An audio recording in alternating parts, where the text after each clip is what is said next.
เอามานี่เขาจะมาแนะนำวิธีห้อยดายเนาะแย่ดายจักแชกน้อยเนาะที่แย่ดายนี่จะมีเส้นนี้จะลงมาทางนี้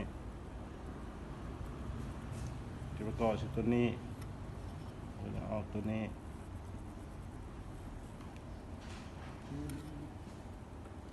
ใส่ตัวนี้ขึ้นมาเกาะอยู่นี่แล้วเขาจะหมุนตัวนี้ลงมามันจะเห็นบนแย่ตัวนี้นี่คอตัวนี้นี่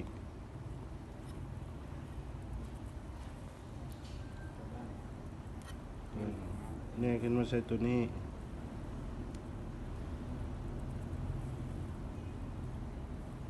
ไม่เอาเปิดไปโอ้มันต้องเลยบังคับนะตัวนี้มันนี่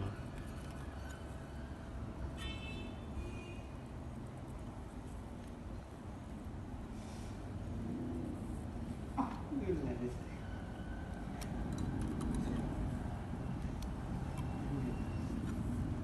มาลอยน้ำ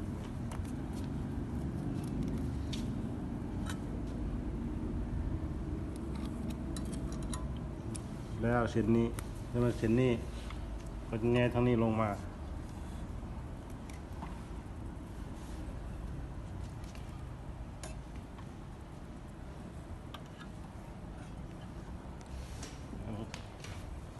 แล้วก็มาใส่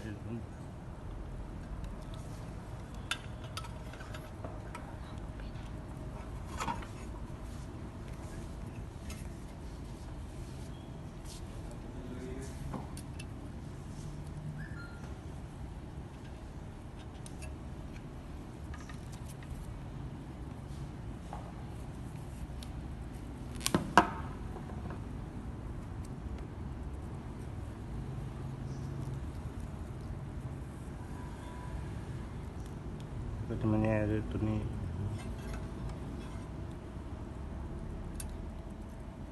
เข้ามาตัวนี้แง่เอา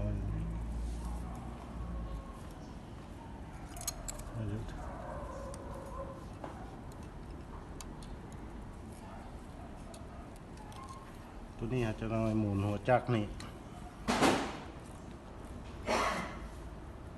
มันจะมีตัวแง่อยู่หูอยู่นี่ข้างในตัวนี้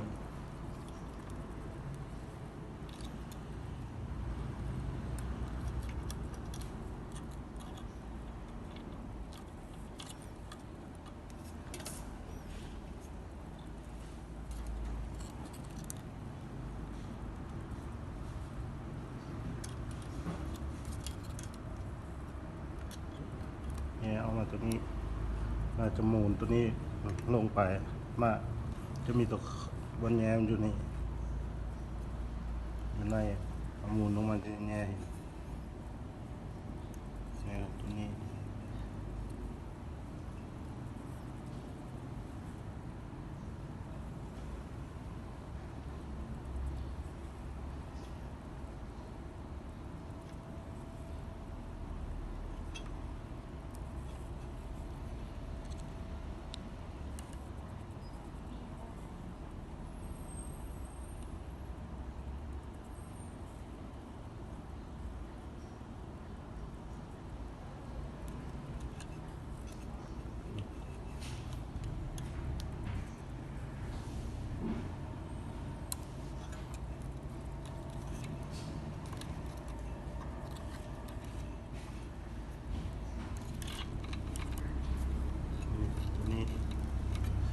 เราก็จะมาตัวนี้เป็นตัวเข็ม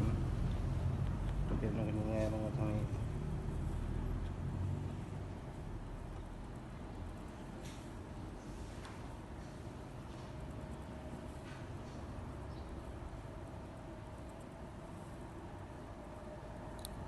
เกี่ยวไปใช้ตัวนี้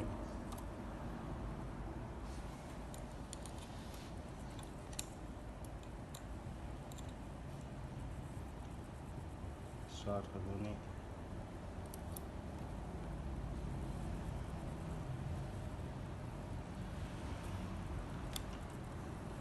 แล้วก็จะหมุนอีกขึ้นจะเห็น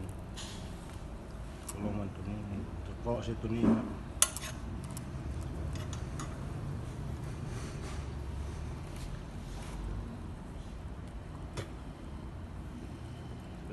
เข็มตัวนี้แย่ทั้งนี้เข้าไป